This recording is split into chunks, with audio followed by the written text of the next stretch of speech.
séance. Donc, ce sont les ulcérations et érosions de la muqueuse orale et génitale. Donc, on a toujours la possibilité de voir en motif à une consultation de dermato des ulcérations, que ce soit génitales ou orales. Et vous allez voir qu'une ulcération peut nous orienter, une ulcération buccale ou génitale peut nous orienter vers une maladie. Bien sûr, devant un patient qui présente une ulcération, que ce soit génitale ou buccale, c'est surtout l'interrogatoire et l'examen clinique qui sont très importants à faire. C'est le primordial pour tout examen et on va être orienté pour le diagnostic. Donc, juste un petit rappel entre une érosion et une ulcération. Donc, l'érosion, vous connaissez très bien et vous l'avez certainement déjà vu. L'érosion, c'est une perte de substance superficielle. Donc, ça peut être secondaire à une vésicule, une bulle, un traumatisme, et qui guérit généralement sans laisser de cicatrice. C'est tellement superficiel, c'est tellement une atteinte uniquement de l'épiderme, sans arriver à la membrane basale, que la guérison se fait sans cicatrice. Quant à l'ulcération, c'est une perte de substance, cette fois-ci plus profonde, et qui va donner un risque de cicatrisation. Bien sûr, le chancre, je ne me répète pas, le chancre, c'est une ulcération qui va apparaître secondaire à une inoculation d'un germe au niveau cutané. Donc, sur le plan étiologique, diagnostic étiologique, on va se baser essentiellement sur un interrogatoire. Et quand je dis interrogatoire, c'est un interrogatoire très bien fait, très bien orienté, parfois policier. Un examen clinique bien conduit, cutané et général, et par la suite, on va orienter, on va diriger notre patient pour des examens complémentaires. À l'interrogatoire, bien sûr, tout ce qui est classique, on va rechercher l'âge, les antécédents personnels. L'application du topique ici et une prise médicamenteuse, c'est très important en matière d'ulcération, que ce soit génitale ou buccale. On doit rechercher des émissions antérieures parce qu'on va voir qu'il y a des ulcérations qui sont récurrentes. Des facteurs de risque de maladies sexuellement transmissibles, surtout en matière d'ulcération génitale. On doit être toujours orienté vers des rapports sexuels contaminants. On va voir le nombre de partenaires et le type de partenaires, la taille des partenaires, le dernier rapport sexuel et surtout le rapport qui pourrait être, surtout s'il y a une multitude de partenaires, on doit parfois rechercher le partenaire et le rapport contaminant. La notion de voyage, parce que je vous ai dit déjà que certaines maladies ne sont pas aussi fréquentes en Tunisie. On cherche une notion de voyage dans des pays tropicaux ou des zones endémiques, des signes fonctionnels, essentiellement la douleur, le prurite, des signes associés, un syndrome neurogénital, des adénopathies, des douleurs, durée de l'évolution, est-ce que c'est une évolution aiguë, chronique ou récidivante. Tous ces éléments sont très importants et sont spécifiques à ce contexte-là. Pour l'examen clinique, bien sûr, on va commencer par la lésion qui était le motif de consultation. Est-ce que c'est une ulcération ou une lésion souple ou indurée, inflammatoire ou non? Est-ce qu'elle est surmontée d'une nécrose ou non? Est-ce qu'elle est infectée? Présence d'un sointement ou la du pus. La topographie de cette lésion, sa taille et le nombre des lésions. D'autres muqueuses, si on est en présence d'une lésion muqueuse génitale, on va voir les autres muqueuses particulièrement buccales et on va compléter par un examen cutané complet. L'examen général va être orienté par l'interrogatoire et l'aspect lésionnel. On va partir revoir les adénopathies, un examen urogénital, un examen oral, une palpation abdominopelvienne à la recherche surtout hépato-splénomégalie et les adénopathies. Donc, les examens complémentaires vont être orientés par l'anamnèse et l'examen clinique. Que ce soit des examens locaux, on a vu tout à l'heure en cas de chancre syphilitique, Si on a le microscope à fond noir, on est apte à faire le diagnostic par un simple curetage de l'ulcération du chantre et la mise entre la lamelle et la visualisation de cette lamelle au niveau du microscope. Parfois, une culture virologique ou bactériologique. Et au besoin, si on peut faire même une biopsie des adénopathies satellites. Les examens cytologiques aussi, le cytodiagnostic, ou histologie. Les sérologies, on a déjà vu qu'en matière de syphilis, le diagnostic il est basé, c'est un élément fondamental pour prouver le diagnostic, porter le diagnostic de syphilis, sont les résultats des examens sérologiques. Commençons par l'ulcération de la muqueuse buccale ou orale. Donc, ce sont des lésions aiguës ou récidivantes et parfois des lésions chroniques. Commençons par les lésions aiguës ou récidivantes. Donc, on va voir les actes, les aphthoses et les ulcérations traumatiques ou chimiques. Pour les actes, vous avez vu la définition aussi de l'acte. C'est une ulcération douloureuse. Voilà, l'acte ici il est encerclé par le verbe. C'est une ulcération douloureuse, d'aspect typique, on va le voir tout à l'heure, et qui peut évoluer par poussée, qui peut être un symptôme fréquent et banal. Dans 50%, on a tous eu au moins un épisode d'aphthose buccale, une exposition solaire, une exposition au froid. Donc, on peut avoir ce changement, l'apparition de naphte qui peut être banal, qui en une seule poussée et qui va guérir rapidement. Alors, on va voir associé à une sensation de cuisson qui par la suite va apparaître une tache érythémateuse. Pas d'adénopathie. Cet aspect érythémateux à fond blanchâtre, bien limité, une bordure érythémateuse, donc une guérison en 8 à 10 jours et le diagnostic est essentiellement clinique. Donc, vous avez vu qu'il faut faire la part entre une aphthose banale en une seule poussée qui ne fait aucune gravité, donc on va donner un traitement local pour améliorer notre patient, mais ce n'est que si on a des récidives de cette aphthose, la multiplicité, l'apparition d'autres lésions, qu'on va être orienté, et c'est le dermatologue qui va faire le diagnostic d'une maladie générale, on va voir tout à l'heure. Donc, c'est une ulcération douloureuse, avec un fond déprimé nécrotique qui est jaunâtre, grisâtre, une base infiltrée. Et le caractéristique bordure nette, un halo inflammatoire et érythémateux, voire même rouge vif. Donc, c'est un aspect clinique très caractéristique qui est net, qui est clair pour un acte. Donc, l'aphthose idiopathique bénigne, c'est une réactivation secondaire à une ingestion d'un produit parfois. L'aphthose bipolaire peut être orogénitale, fois nécrotique ou géant, qui peuvent faire discuter la maladie de BC, comme on a dit tout à l'heure. Donc, ce n'est que la récidive des actes, la multiplicité, le caractère bipolaire et l'apparition d'autres signes. C'est surtout, voilà, comment on va orienter notre diagnostic vers une maladie de BC. Ce sont des poussées supérieures à 3 par an, des pseudofolliculites, comme vous voyez ici.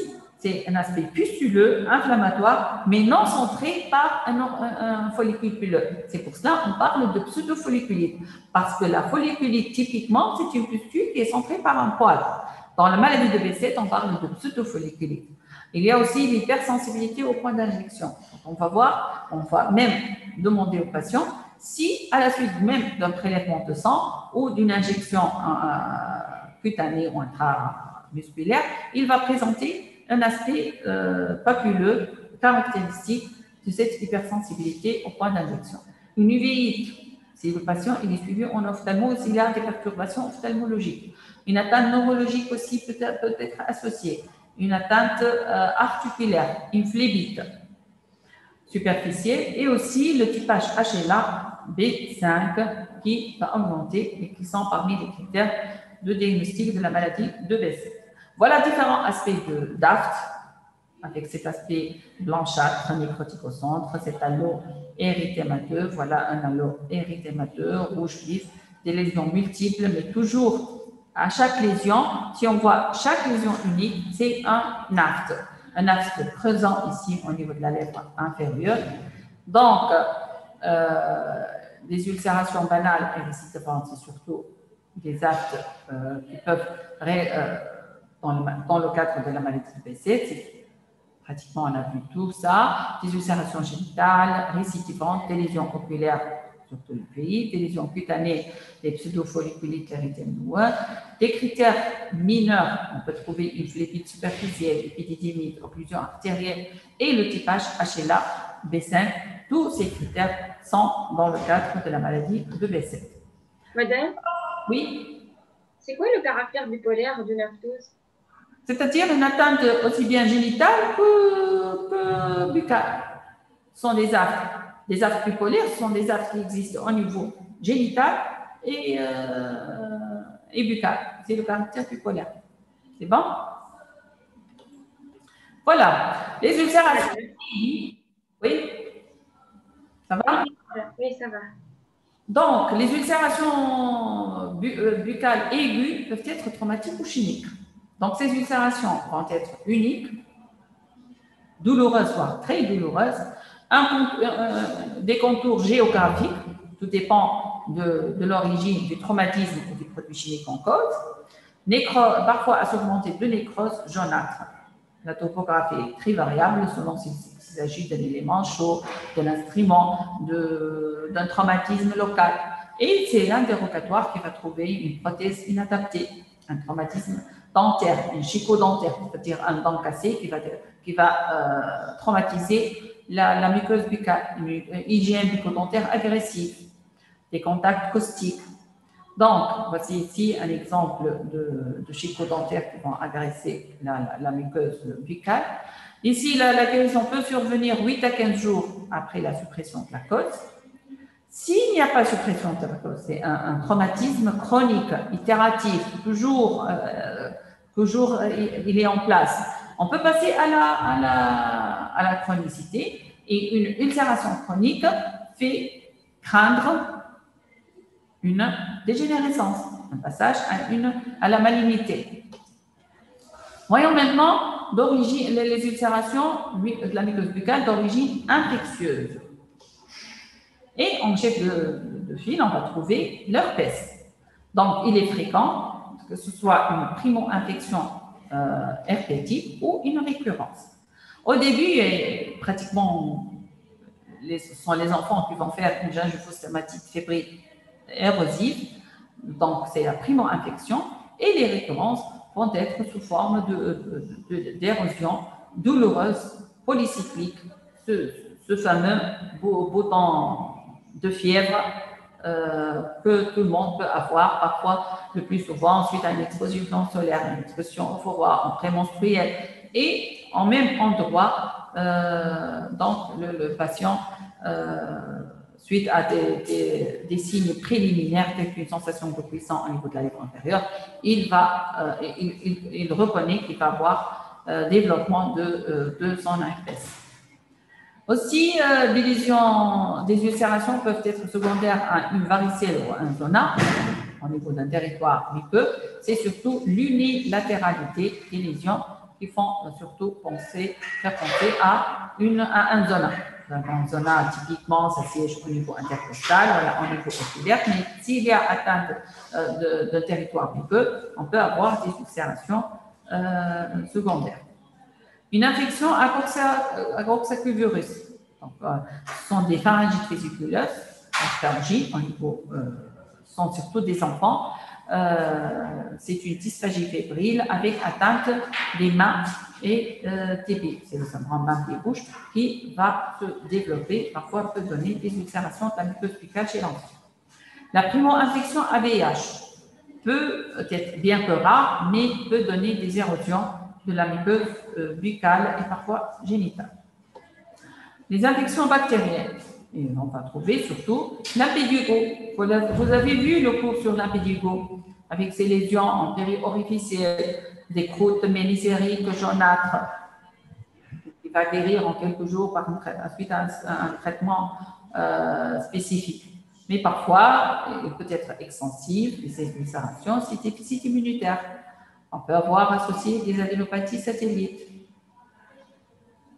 Donc, il faut voir le facteur favorisant s'il y a récidive ou extension ou des érosions très creusantes.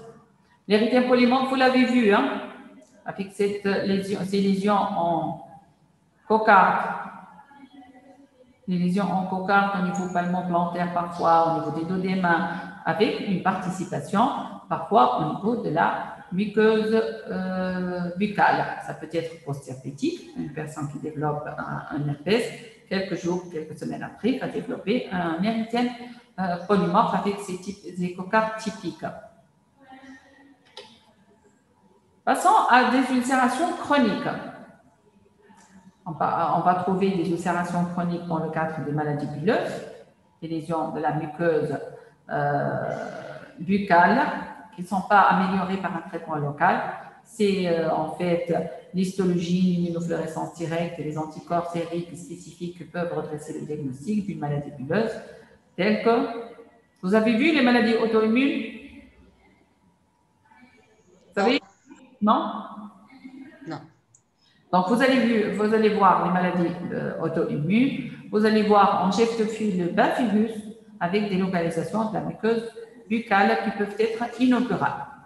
Et aussi, si on parle de chronicité, on ne peut pas parler de lésions muqueuses chroniques sans évoquer un aspect tumoral.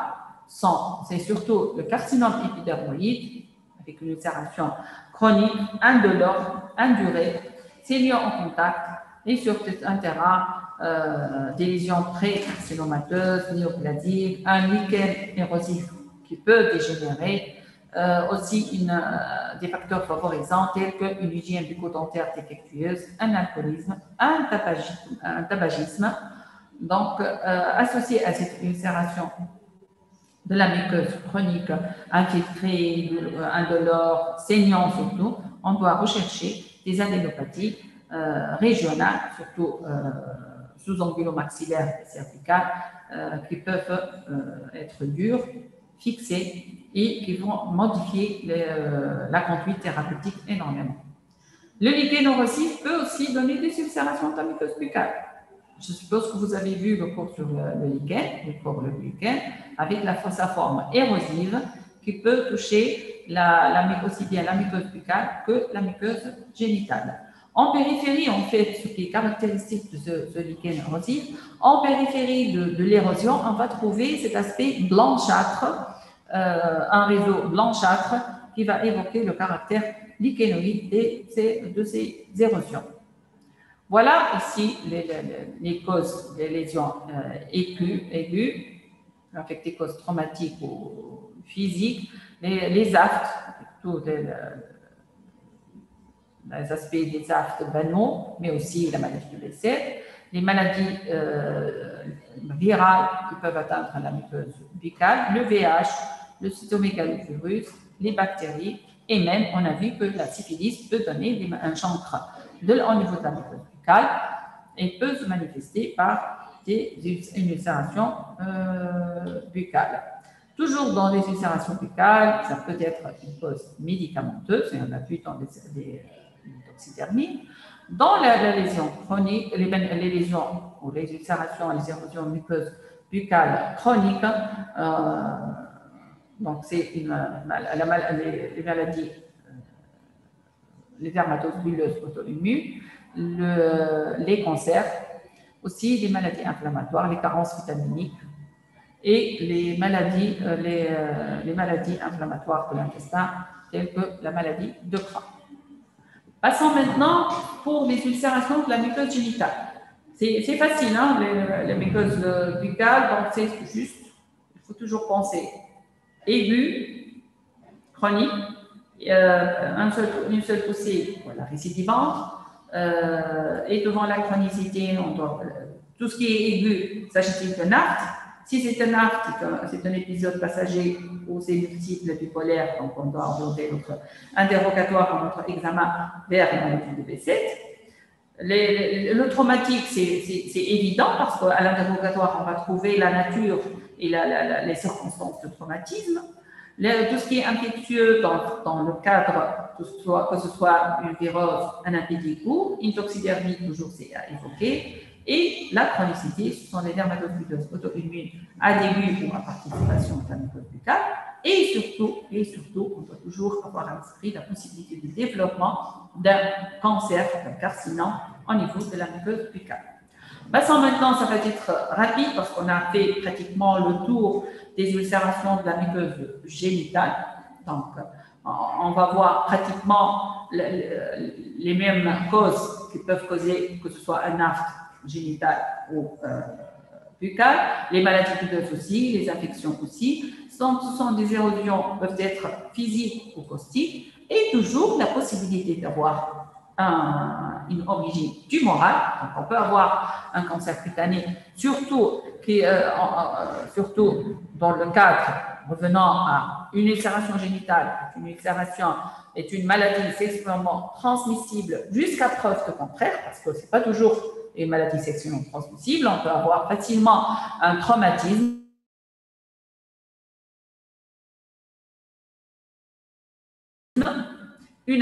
Qui peut causer une ulcération. Surtout, les lésions génitales, les maladies sexuellement transmissibles telles que les végétations vénériennes. Je ne sais pas si vous avez vu, les végétations vénériennes qui sont d'origine virale et que certains virus ont un rôle oncogène. Donc, certaines lésions peuvent dégénérer à long terme vers des cancers. Mais toujours, une ulcération génitale, le golden. Donc, on doit toujours penser à une maladie sexuellement transmissible. Commençons par l'herpès. On a vu l'herpès dans la muqueuse buccale. Mais l'herpès peut atteindre aussi la muqueuse génitale. Après une incubation en moyenne de 6 jours, peut aller même à 20 jours. On va trouver la primo-infection herpétique qui se déclenche par un symptôme général, des douleurs très intenses, un œdème sur lequel vont s'implanter des vésicules, des érosions polycycliques peuvent se succéder. Et surtout, l'apparition d'adénopathie inflammatoire et régionale. Les récurrences aussi sont possibles. Du moment où on a eu une primo-infection, on a le droit de faire des récurrences, comme la récurrence au niveau du bouton de fièvre, au niveau de la lèvre supérieure, on peut avoir des récurrences génitales. Et ici, il faut toujours se méfier d'un herpès génital survenu lors d'une grossesse. Donc, il faut toujours discuter le risque néonatal, le risque d'herpès néonatal, quant à la date de la survenue de l'herpès pendant la grossesse. Ici, c'est une primo-infection herpétique avec un œdème très important, un érythème très important, des érosions, des vésicules qui sont en train d'apparaître. Un herpès génital avec ces érosions polycycliques, des vésicules parfois, qui sont très rapides. Ces vésicules évoluent rapidement vers des érosions. Donc, il ne faut pas incriminer. Donc, l'herpès génital, c'est une maladie sexuellement transmissible. Mais un herpès buccal ne doit pas être considéré comme une maladie sexuellement transmissible. Le plus souvent, l'herpès oral, l'herpès buccal, c'est dû à HSV1, alors que le génital, il est dû à HSV2, qui est un virus de transmission sexuelle. La syphilis, je vais repasser rapidement, mais la syphilis, vous le connaissez très bien. Vous êtes maintenant très fort en matière de syphilis, avec ces incubations de 3 semaines, apparition du chancre, puis quelques jours après va apparaître l'adénopathie, qui vont guérir et qui avec possibilité de passage à la syphilis secondaire. Le chancre mou, on a déjà vu, c'est un chancre très inflammatoire, très douloureux, qui fait la différence avec une chancre syphilique, parfois associée. Donc, on peut avoir une association dans la même ulcération. La maladie de Nicolas Paf, comme on a déjà vu, c'est les adénopathies multiples qui se fustigent en pomme d'arrosoir. C'est bien. Je pense que vous êtes en train de faire du jardinage aussi, Sarah, parce que vous connaissez très bien l'arrosoir. Mais c'est spectaculaire de voir cette fustulisation.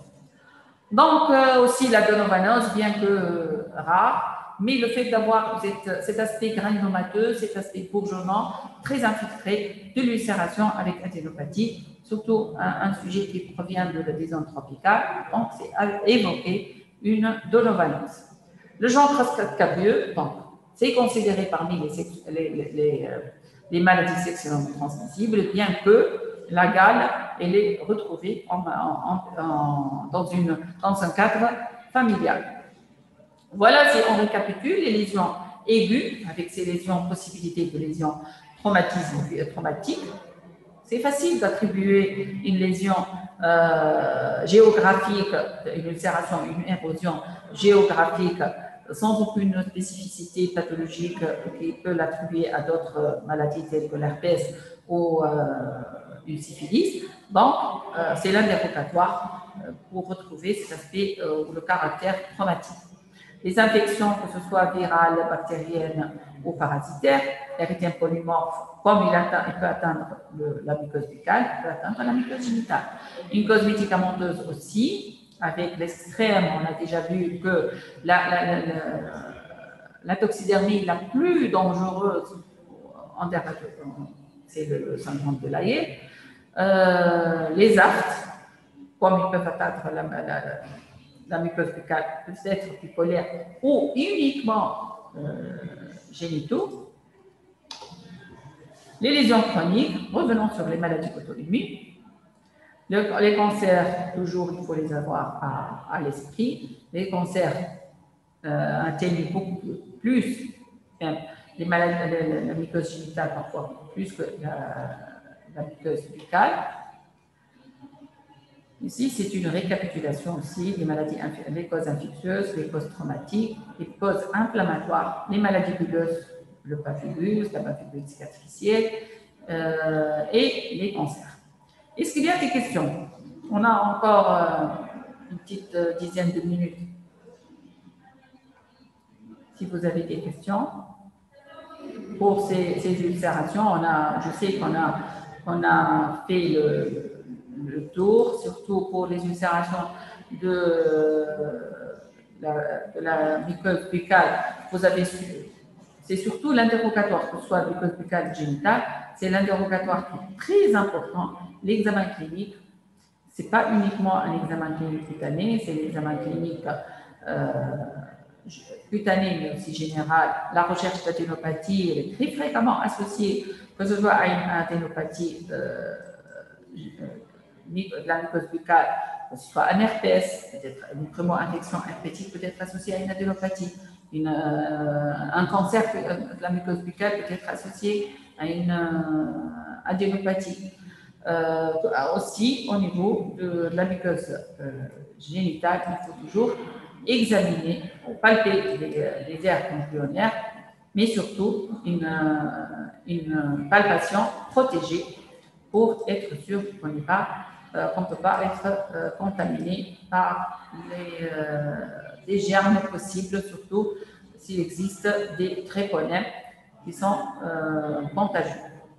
Donc, une ulcération, il faut toujours savoir, par l'interrogatoire, est-ce qu'il s'agit d'une ulcération aiguë ou chronique, une ulcération unique ou récidivante, pour savoir orienter l'examen, aussi bien l'examen que les examens complémentaires, que le traitement aussi. Et toujours, je reviens sur les examens, les ulcérations de la muqueuse génitale. Il faut toujours rechercher une maladie sexuellement transmissible en connaissant que ce patient, il est un sujet à risque d'avoir attrapé une autre maladie sexuellement transmissible.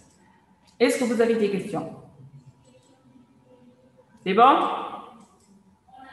On était à temps? Vous m'entendez? Oui. C'est bon, merci. Je suis encore là pour si vous avez des questions.